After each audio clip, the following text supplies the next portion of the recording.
Mummy, எல்லோரும் எப்படி இருக்கீங்க? நம்ம இன்றைக்கி ஜேகேவோட ஒரு எபிசோட் தான் பார்க்க போகிறோம். எபிசோட் 1 எபிசோடாக எடுத்துகிட்டு போகலான்னு இருக்கேன். டைட்டில் என்னென்னா விதி எழுதிய சதி. இது ஒரு ஜென்ம கதை தான். So use headphones. அப்போ தான் அது ரொம்ப எமோஷ்னலாக இருக்கும் அண்ட் உங்களுக்கு அது நல்லாவும் இருக்கும். இதில் வர கேரக்டரையும் கதையும் ரியலாக எடுத்துக்க வேணாம். இது ஜஸ்ட் ஒரு இமேஜினேஷன் தான். ஓகேடா, இன்ட்ரோலாம் எதுவும் வேணாம். நம்ம ஸ்ட்ரைட்டாக ஸ்டோரிக்குள்ளேயே போகலாம்.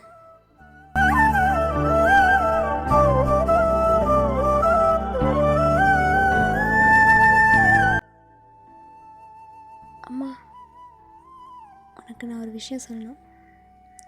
சொல்லுவையன், எனக்கு வேலை கிடச்சிருச்சுமா. அப்படி அடி, ரொம்ப சந்தோஷம் தான். ஸ்வீட்டை சாப்பிடும் முதல்ல எனக்கு எவ்வளோ சந்தோஷமாக இருக்குது தெரியுமா? ஒன்று பெற்று அதை படிக்க வச்சா அது வேலைக்கு போகாமல் உட்காந்துருந்தது. பரவாயில்ல, நீயாச்சும் வேலைக்கு போகிற. ரொம்ப சந்தோஷமாக இருக்கும் ஐயன். ஓகேம்மா, நான் ஒன்று சொல்லணும். சொல்லு. ஆனால் வேலை எனக்கு இங்கே கிடைக்கல. வேறு எனக்கு சவுத் கொரியாவில் கிடச்சிருக்கு. நீ இதுக்கு ஒத்துப்பியா மாட்டியா எனக்கு தெரில. ஆனால் எனக்கு ஏதோ சவுத் கொரியா போகிறது கரெக்டுன்னு தோணுது. என்னடி சொல்கிற? சவுத் கொரியாலாம் வேணாம், பக்கத்துலேயே ஏதாவது வேலைனா போ. அம்மா வேணாம்மா, நான் சவுத் கொரியா போகிறேன். இன்னும் எத்தனை நாள் தான் இப்படியே உக்காந்துட்ருக்குது? நான் போகிறேன் தான். அப்பா கிட்ட நீ எப்படியாவது பேசு, ஓகே? அதெல்லாம் முடியாது வையன், நீ வேணாம். அவ்வளோ தூரம்லாம் எதுக்கு? எங்கேயும் எங்கேயாச்சும் வேலை இருக்கா பாரு. அம்மா, நான் போகிறதுன்னு ஐடியா எங்கேயும் எங்கேயாவது பாருன்றதுக்கு. டாக்டர்மா, அதுவும் நல்ல வாய்ப்பு வேறு கிடச்சிருக்கு. அது எப்படிம்மா விட முடியும்? நீ சொல்கிறது உண்மை தான் வையன், நீ சொல்கிறது நியாயம்தான். ஆனால் எனக்கு எதாவது செட் ஆகாதுன்னு தோணுது வையன். வேண்டாம், அப்பா இதை கண்டிப்பாக ஒத்துக்க மாட்டார். புரியுதா? அம்மா ப்ளீஸ்மா, அவர்கிட்ட நீ தான் எப்படியாச்சும் பேசணும். எனக்கு இது பெரிய கனவுமா. வெளிநாட்டில் வேலை செஞ்சால் எவ்வளோ பெருமை நமக்கு. உனக்கு தான் பெருமை. நீ தயவு செஞ்சு இதுக்கு ஒத்துக்கோ. அப்பாவையும் ஒத்துக்கவே, புரியுதா?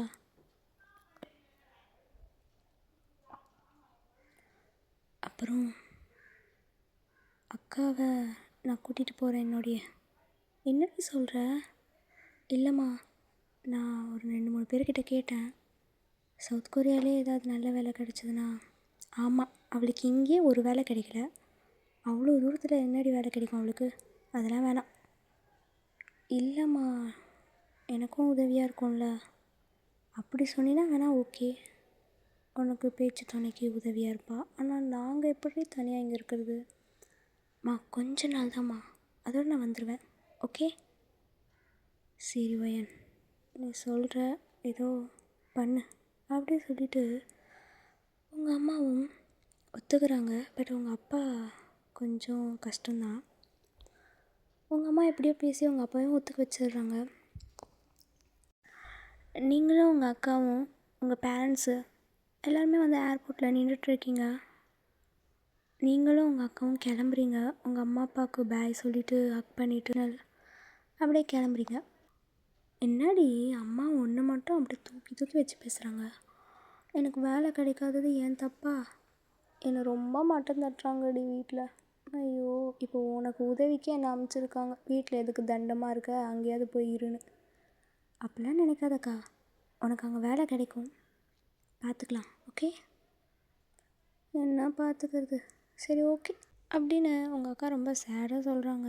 எப்படியோ சவுத் கொரியாவுக்கும் வந்துடுறீங்க. நீங்கள் இறங்கும் போது உங்கள் இதயம் ரொம்ப ஃபாஸ்ட்டாக துடிக்குது. ஏன் இப்படி துடிக்குதோ உங்களுக்கு தெரியல. நீங்கள் என்ன நினச்சிக்கிறீங்கன்னா, நியூ கண்ட்ரின்றதுனால நமக்கு அந்த மாதிரி ஃபீல் ஆகுது போல் அப்படி சொல்லிவிட்டு நீங்களும் அதை சிம்பிளாக விட்டுடுறீங்க. ஒன்றும் நினச்சிக்கல. நீங்களும் உங்கள் அக்காவும் உங்கள் வீட்டுக்கு வந்துடுறீங்க. உங்களுக்கு ஒரு வீடு மாதிரியே தந்திருப்பாங்க. ஏன்னா நீங்கள் ஆஃபீஸ் ஒருத்தவங்க மூலியமாக தானே வந்திருப்பீங்க சவுத் கொரியாவுக்கு. அதனால் அவங்களே எல்லாமே அரேஞ்ச்மெண்ட்லாம் பண்ணி வச்சுட்டாங்க. அவங்களுக்கு வீடுன்னு ஒன்று தந்துட்டாங்க. அங்கே தான் நீங்களும் உங்கள் அக்காவும் இருக்கீங்க. உங்கள் அக்கா, ஓ ஐயன், என்னடி இது? இந்த ஊருக்கு இறங்குனதுக்கப்புறம் தான் எனக்கு பயம் அதிகமாகுது. இங்கே எனக்கு வேலை கன்ஃபார்ம் கிடைக்குதுடி. ஏன்க்கா இப்படி நெகட்டிவாகவே பேசுகிற? பாசிட்டிவாக பேசு. பின்ன நான் என்ன பண்ணுறது? எனக்கு இங்கிலீஷ் அரைகுறை, தமிழே நான் ஒழுங்காக பேச மாட்டேன். சவுத் கொரியாவில் கொரியன், அதுலேயே 4 விதமாக இருக்குது கொரியன் எப்படி பேசணுன்றது. இதெல்லாம் எப்படி என்னால் கற்றுக்க முடியும்? எனக்கு ரொம்ப பயமாக இருக்குது. ஓயன் பேசாமல் நான் ஊருக்கே போயிட்டா, நீ மட்டும் இரு அப்படின்ட்டு உங்கள் அக்கா பயப்படுறாங்க ரொம்ப. இங்கே பாரியும் ஓவராக பண்ணாத. நானும் ஒன்றும் தெரியாதானே இங்கே வந்திருக்கேன். போக போக கற்றுக்கலாம். கம்முனிரு. ஒயன் எனக்கு ஒரு டவுட்டுடி, சொல்லு. எல்லார் வீட்லேயும் அக்கா தான் உன்ன மாதிரி இருப்பாங்க, தங்கச்சி தான் என்ன மாதிரி இருப்பாங்க. ஆனால் நம்ம வீட்டில் அப்படியே ஆப்போசைடாக இருக்கும்ல. எனக்கு இது ரொம்ப வருஷமாக டவுட். ஓ, மேபி இருக்கலாம். ஓகே, இப்போ நீ அதை விடு, முதல்ல நம்ம சாப்பிட்லாம் வா அப்படி சொல்லிவிட்டு நீங்களும் உங்கள் அக்காவும் போய் சாப்பிட்டுட்ருக்கீங்க. நெக்ஸ்ட்டு ஃப்ரெஷ்ஷப் ஆகிட்டு வெளியில் போகலாம். சவுத் கொரியா சுற்றி பார்க்கணும் ஆசை இருக்கும்ல ஃபஸ்ட் டைம் வந்தால். நீங்களும் யூனும் சவுத் கொரியாவை சுற்றி பார்க்க போகிறீங்க. அப்போது ஓ சாரிங்க, இட்ஸ் ஓகே. ஒயன் பாத்தியா, அந்த பையன் எவ்வளோ அழகாக இருக்கான்ல. சவுத் கொரியாவுக்கு நம்ம எதுக்கு வந்தோம்? வேலை பார்க்க. அப்போ அதை மட்டும் பாரு. ஆனாலும் பையன் அழகாக தான் இருக்கான் அப்படி சொல்லிவிட்டு 2 பேர் சைட் அடிச்சுட்டு நல்லா ஃபன் பண்ணிகிட்ருக்கீங்க. சவுத் கொரியாவில் நிறையா பிளேஸ் அழகழகாக இருக்கும்ல. நீங்கள் அதெல்லாம் போய் சுற்றி பார்த்து நிறைய ஃபோட்டோஸு, ரொம்ப ஹாப்பியாக இருக்கீங்க அன்றைக்கி. அப்போது ஒரு டவர் மாதிரி இருக்குது, அந்த இடத்துல நீங்கள் நிற்கிறீங்க. அப்போது ஜேகே அந்த சைடு கிராஸ் பண்ணுறான். பட் நீங்கள் பார்க்கல. ஆனால் அவன் கிராஸ் பண்ணும்போது உங்களோட இதயம் மறுபடியும் வேகமாக துடிக்குது. ஏதோ ஒரு மாதிரி ஃபீல் ஆகுது உங்களுக்கு. ஏதோ ஒரு மாதிரி கேர் ஆகுது, ஒரு மாதிரி இருக்குது உங்களுக்கு. அந்த இடமே நிற்கவே ஒரு மாதிரி இருக்குது.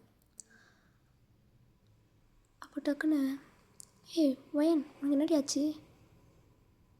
ஒயன் என்னாச்சு? இல்லை ஒன்றும் இல்லை, ஒரு மாதிரி பதட்டமாக இருக்குது. ஏன்டி? தெரியல, திடீர்னு ஃபஸ்ட்டு சவுத் கொரியாவில் இறங்கும் போதும் அப்படி தான் இருந்துச்சு, அதே மாதிரி இப்போ இருக்குது. என்னன்னு தெரில. நீ டாக்டராக இருந்தால் என்ன பிரயோஜனம்? நீயே ஹாஸ்பிட்டல் தான் போகணும் போல. வா பேசாமல் ஹாஸ்பிட்டல் போகலாம்.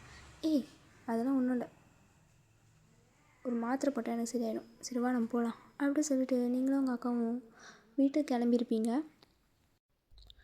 ஒயன் இதை முதல்ல சாப்பிடு. உனக்கு நானே கஞ்சி செஞ்சுருக்கேன், ஓகே? ஐயா, நீ செஞ்ச கஞ்சியா? எனக்கு வேணாம். என்ன நீ ஓவராக பண்ணுற? உடம்பு சரியில்லை, முதல்ல சாப்பிடு. அம்மா அப்புறம் என்ன தான் திட்டுவாங்க. உன்னை பார்த்துக்கிறது தானே என்ன அமிச்சாங்க.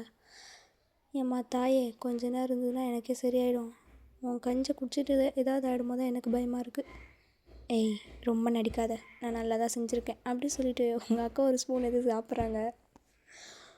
அவங்களுக்கே அது பிடிக்கல, துப்பிடுறாங்க. உங்கள் அக்காவுக்கு வந்து குக்கிங்லாம் வராது, அது உங்களுக்கே தெரியும். அதனால தான் நீங்கள் உஷாராக ஃபஸ்ட்டே வேணான்ட்டீங்க. அதுக்கப்புறம் சரி இது வேணாம், நான் உனக்கு வேறு செஞ்சு எடுத்துகிட்டு வரேன் அப்படி சொல்லிட்டு உங்கள் அக்கா கிச்சன் உள்ளே போகிறாங்க. நீங்கள் டக்குன்னு உங்கள் அக்கா கையை பிடிச்சிட்டு நீ எதுவும் செய்ய வேணாம், நீ ஒரு ஓரமாக உக்காந்துரு, ஃபோன் நோண்டுவல ஃபோன் நோண்டு, டிவி பார்ப்பல டிவி பாரு, தயவு செஞ்சு எனக்கு ஏதாவது செய்யணும்னு சொல்லிட்டு என்னை கொலை பண்ணிடாதம்மா தாயே. சரி சரி ரொம்ப துள்ளாத, மூடு அப்படி சொல்லிவிட்டு உங்கள் அக்கா போயிடுவாங்க. நெக்ஸ்ட் டே ஆகுது. நீங்கள் இப்போ தான் ஃபஸ்ட் டே வேலைக்கு போகிறீங்க. அவங்களுக்கு ரொம்ப பதட்டமாக இருக்குது. ஏன்னா கொரியனை பற்றி உங்களுக்கு எதுவுமே தெரியாது. நீங்கள் அதை நினச்சி கூட பார்த்தது கிடையாது கொரியனுக்கு போகணுன்னு.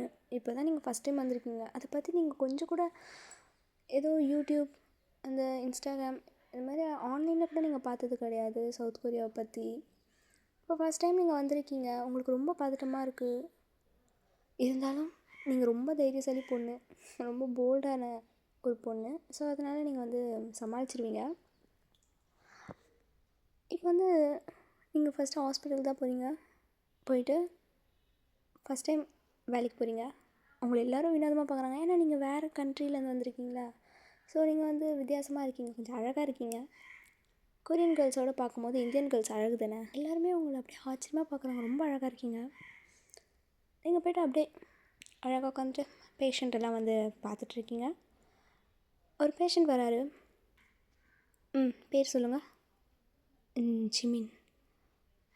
வயசு 30. என்ன பிரச்சனை? இல்லை டாக்டர், கொஞ்ச நாள் எனக்கு வயிறு வலிக்குது. ஏன் வலிக்குதுன்னு தெரியல. என்னென்ன சாப்பிட்டீங்க? ஒரு வாட்டி என் ஃப்ரெண்டு செஞ்ச சாப்பாடு சாப்பிட்டேன் மேம். அது சாப்பிட்டதுலேருந்து எனக்கு பின்னாடி பிச்சுக்கிச்சு.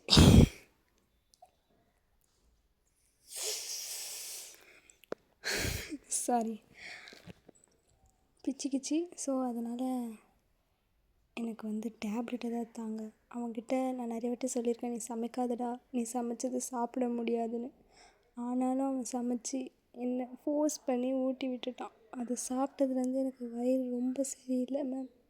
தயவு செஞ்சு என்னை நீங்கள் தான் காப்பாற்றணும். நான் அதை கேட்கலங்க, அதான் என்ன சாப்பிட்டீங்க?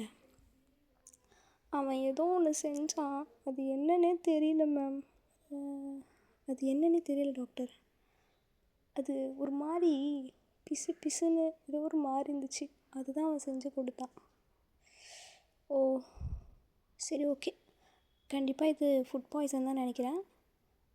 நான் உங்களுக்கு டேப்லெட் எழுதி தரேன், அதை நீங்கள் சாப்பிடுங்க. ஓகே ஓகே டாக்டர், முதல்ல நீங்கள் அதை கொடுங்க அப்படி சொல்லிவிட்டு நீங்களும் என்னென்ன மெடிசன்றதெல்லாம் எழுதி அப்படியே கொடுக்குறீங்க. அவன் வயிற்றில் ஒன்று பின்னாடி ஒன்று கையை வச்சுன்னு ஓடுறான். நெக்ஸ்ட்டு ஒரு பேஷண்ட் வராங்க. ஓகே சார், உங்கள் பேர் சொல்லுங்கள். John Jungkook. வயசு 27. உங்களுக்கு என்னங்க பிரச்சனை? எனக்கு இங்கே கொஞ்சம் அடிபட்டிருக்கு. எங்கே அப்படி சொல்லிவிட்டு அவன் சுண்டு விரலை காட்டுறான். நீங்கள் அதை பார்த்துட்டு, சார் இது லைட்டாக நீங்கள் வீட்லேயே வாஷ் பண்ணிவிட்டு பேண்டேட் போட்டால் சரியாக போகுது, இது எதுக்கு சார் நீங்கள் ஹாஸ்பிட்டலுக்கு வரீங்க? மேடம், எனக்கு பயமாக இருக்குது. இந்த மாதிரி சின்ன அடிபட்டால் கூட சில பேர் உயிர் போகிறதுக்கு வாய்ப்பு இருக்குது. ஸோ அதனால தான் வந்தேன். ஒழுங்கா உங்களுக்கு என்ன காசு தானே அப்படி சொல்லிவிட்டு அவனோட பேக்கெட்லேருந்து நிறைய காசு எடுத்து அப்படியே உங்களோட டேபிள் மேலே அப்படியே தூக்கி போடுறான்.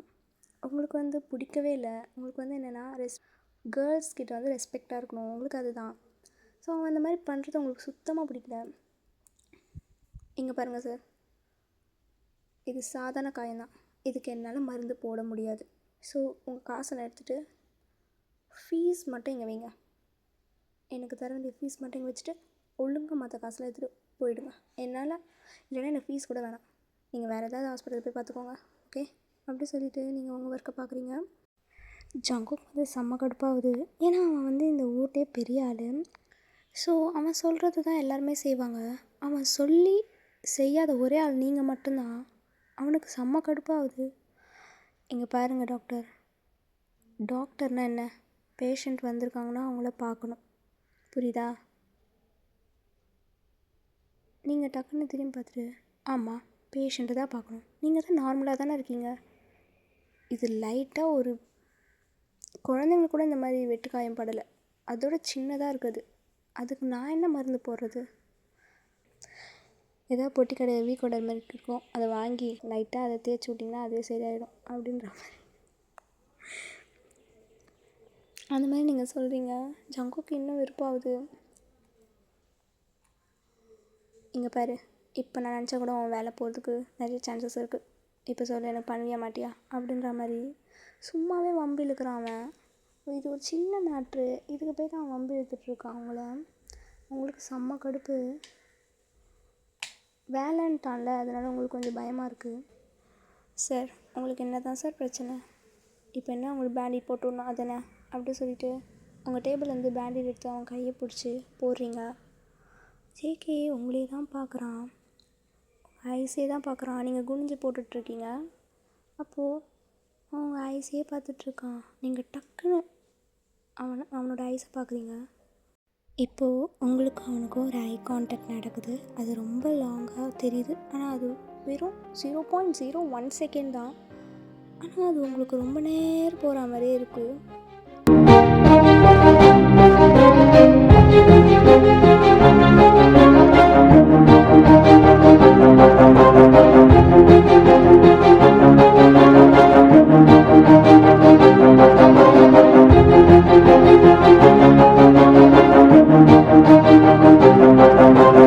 நீங்கள் தான் அந்த ஐ கான்டாக்டை வந்து பிரேக் பண்ணுறீங்க.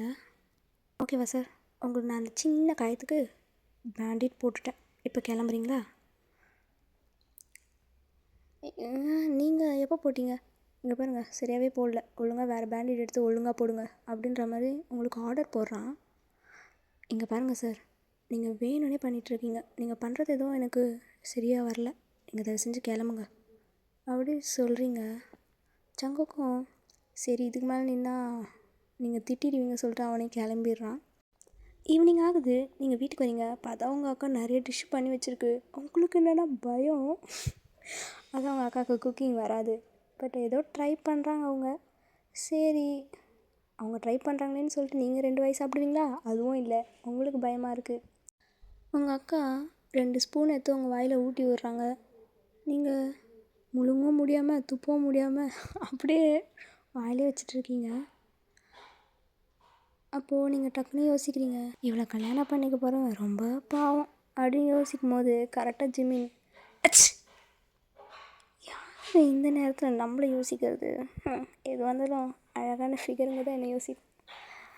ஏன்னா மாமா அவ்வளோ ஃபேமஸ் இந்த உலகத்துக்கே அப்படின்னு சொல்லிட்டு அவனே பெருமையாக பேசிகிட்டு இருக்கான். நெக்ஸ்ட் டே ஆகுது, நீங்கள் உங்கள் வேலைக்கு கிளம்புறீங்க. உங்கள் அக்கா வந்து இன்டர்வியூக்கு கிளம்புறாங்க. எப்படியோ நீ இன்டர்வியூக்கு போகிற, எப்படியாச்சு செலக்ட் ஆகிடு அப்படின்னு நீங்கள் உங்கள் அக்காவுக்கு சொல்கிறீங்க. ட்ரை பண்ணுறேன், எனக்கே பயமாக இருக்குது. சரி ஓகே நான் கிளம்புறேண்ணே அப்படின்னு சொல்லிட்டு உங்கள் அக்கா டாக்ஸியில் ஏறி போயிடுறாங்க. நீங்களும் வந்து வேறு டாக்ஸியில் வந்து நீங்கள் போகிறீங்க. மறுபடியும் நீங்கள் பேஷண்ட்டெல்லாம் கவனிச்சிட்டே இருக்கீங்க. அப்போது மறுபடியும் உங்களுக்கு தெரிஞ்ச குரல், என்ன டாக்டர் அம்மா உள்ளே வரலாமா? மறுபடியும் நீ வந்துட்டியா? இப்போ என்ன? எங்கே கீரல் சொல்லு, அங்கேயே பேண்டிட் போட்டு விட்றேன். ரொம்ப பண்ணாதீங்க, எனக்கு லைட்டாக ஃபீவர் வர மாதிரி இருக்குது, கொஞ்சம் அது மட்டும் கொஞ்சம் பாருங்கள். ஃபீவர் வர மாதிரி தானே இருக்குது, வரலல்ல? எது வந்தாலும் முன்னாடியே பண்ணி வச்சுக்கணும்ல. சரி ஓகே அப்படி சொல்லிவிட்டு நீங்களும் போய் அவனை செக் பண்ணுறீங்க. உங்கள் ஹேண்ட்ஸை வச்சு அவனோட நெத்தியில் வந்து வைக்கிறீங்க. அப்போ வந்து சூடாக இல்லை, ஓரளவுக்கு தான் நார்மல் டெம்பரேச்சரில் தான் இருக்குது. சார் நார்மலாக தான் சார் இருக்கீங்க, இருந்தாலும் உங்களுக்கு நான் டேப்லெட் எழுதி தரேன் ஓகே அப்படி சொல்லிட்டு டேப்லெட் எழுதி நீங்கள் தரீங்க. என்ன எவ்வளோ சீக்கிரம் ஒத்துக்கிட்டீங்க? பின்ன வேறு ஒத்துக்கிட்டால் தான் நீங்கள் போவீங்க சீக்கிரமாக. இந்தாங்க டேப்லெட் எழுதி தந்திருக்கேன், வாங்கி போட்டுக்கோங்க, புரியுதா? அப்படி சொல்லிட்டு நீங்களும் கொஞ்சம் அப்படியே வெறுப்பாக பேசுகிற மாதிரி பேசுகிறீங்க. அவனும் வந்து உங்களை டீஸ் பண்ணிட்டு அப்படியே போயிடுறான். இப்போது இந்த சைடு பார்த்திங்கன்னா அவங்க அக்கா பதட்டமாக இருக்காங்க. 2 காலையும் ஆட்டிக்கிட்டு, ஐயோ பயமாக இருக்கே, இது என்ன இடம், எல்லாம் வெள்ளையாக சுற்றுறாளுங்க, என்ன க்ரீமை போடுறாளுங்களோ, இவ்வளோ வெள்ளையாக பளபளன்னு இருக்காளுங்க. ஐயோ நான் எதுக்கு இப்போ இதை யோசிக்கிறேன், நான் இன்டர்வியூவில் என்ன சொல்ல போகிறேன், என்ன பேசுவேன், ஐயோ எனக்கு பயமாக இருக்கே. பையன் மட்டும் இங்கே இருந்திருந்தா எவ்வளோ நல்லா இருந்திருக்கும். அவள் மட்டும், நாங்கள் 2 பேர் மட்டும் ட்வின்ஸாக இருந்தோன்னா எனக்கு பதில் அவள் போயிட்டு வேலையெல்லாம் வந்து வாங்கி கொடுத்துட்டானா, நான் எப்பவும் போல் போயிட்டு உட்காந்து வேலை செய்கிற மாதிரி இருந்தால் எவ்வளோ நல்லாயிருக்கும். எக்ஸாம் டைம்ஸ்லேயே இப்படி தான் யோசித்தேன். என்னோட அவள் அறிவாளியாக இருக்கா. எக்ஸாம் டைம்ஸில் மட்டும் நாங்கள் 2 பேரும் ட்வின்ஸாக இருந்தோன்னா எனக்கு பதில் அவளே போய் எழுதியிருப்பாள், நான் நிறையா மார்க் எடுத்திருப்பேன். இதெல்லாம் ஒரு அல்ப ஆசை தான், எல்லா சிஸ்டருக்கும் இருக்கும், கண்டிப்பாக தோணும் தான் நினைக்கிறேன் எல்லா சிஸ்டருக்கும். இப்போ எதுக்கு நான் இதெல்லாம் யோசிக்கிறேன், மென்டல் மாதிரி ஆகிடுறேனே நான். என்ன கேள்வி கேட்பாங்க, எப்படி கேட்பாங்க? நிறைய இன்டர்வியூ போயிருக்கேன், ஆனால் இங்கே எப்படி தெரியலையே. ஐயோ கடவுளே, எல்லாம் அவன் செயல், அவன் பார்த்துப்பான் அப்படி சொல்லிட்டு உங்கள் அக்கா மனசுக்குள்ளேயே மென்டல் மாதிரி ஏதோ பேசினே இருக்குது. ஐயோ இந்த பையன் வேறு ரொம்ப அழகாக இருக்கானே, என் பக்கத்தில் வந்து உட்காரான், ஐயையோ எனக்கு ரொம்ப வெக்கமாக வருது.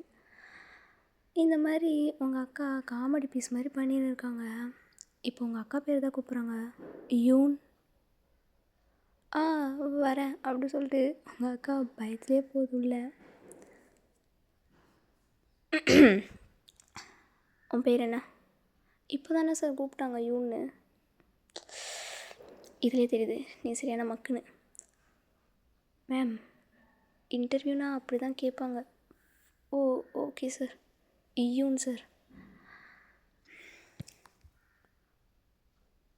உன்னுடைய கோல் என்ன? என் கோலா சார், நல்லவனாக பார்த்து கல்யாணம் பண்ணிவிட்டு நல்லா வாழ்க்கையில் செட்டில் ஆகணும். அவங்கக்கிட்ட பணம் இருக்கோ இல்லையோ நல்லா பார்த்துக்கிட்டா போதும் சார். நான் அந்த கோலை கேட்கல, லாங் டேர்ம் கோல்ஸை கேட்டேம்மா. எங்கேருந்துடா பிடிச்சிங்க இதை? Sir long term goals, short term goals நீ காலேஜில் படிச்சிருக்கே இல்லையாம்மா? அதை தாம்மா கேட்குறேன். நீ என்னன்னா உன் ஃப்யூச்சர் கோலை பற்றி சொல்லின்னு இருக்க, சொல்லு. சார் நீங்கள் அப்படி தெளிவாக சொல்லியிருக்கணும். நார்மலாக கோல்னால் நான் கூட தான் ஃபுட்பாலில் எல்லாரும் கோல் சொல்லுவேன். ஐயோ, ஆனால் உங்கள் அக்காவுக்கு ரொம்ப தைரியம். கொஞ்சம் தைரியமாக பேசிடுறாங்க. அங்கே சார் அவர் அப்படியே ஆச்சரியமாக பார்த்துட்டு, சரி சொல்லு, உன்னோட லாங் டேர்ம் கோல்ஸ் முதல்ல நீ சொல்லு. சார், லாங் டேர்ம் கோல்ஸ்னால் எனக்கு ஒரு நல்ல கம்பெனியில் வேலை செய்யணும், அவ்வளோதான். இது இந்த கம்பெனியாக இருந்தாலும் ஓகே தான். அப்போது ஷார்ட் டேர்ம் கோல்ஸ்னால் எனக்கு கொஞ்ச நாளாகவே எனக்கு நல்லா சமைக்கணும்னு ஆசை, ஒரு குக்கிங் கிளாஸ்க்கு போகணுன்னு ஆசை சார். அதுதான் என் ஷார்ட் டேர்ம் கோல்ஸ். சரிம்மா நீ அப்படின்னு நிறைய கேள்வி கேட்குறாங்க. உங்கள் அக்கா ரொம்ப அட்டாச் ஆகிட்டாங்க அது பாஸோட ரொம்ப அட்டாச் ஆகிட்டு அப்படியே நார்மலாக பேசுகிற மாதிரி பேசுகிறாங்க. ஒரு ஃப்ரெண்டுக்கிட்ட எப்படி பேசுவாங்க அந்த மாதிரி நார்மலாக பேசுகிறாங்க.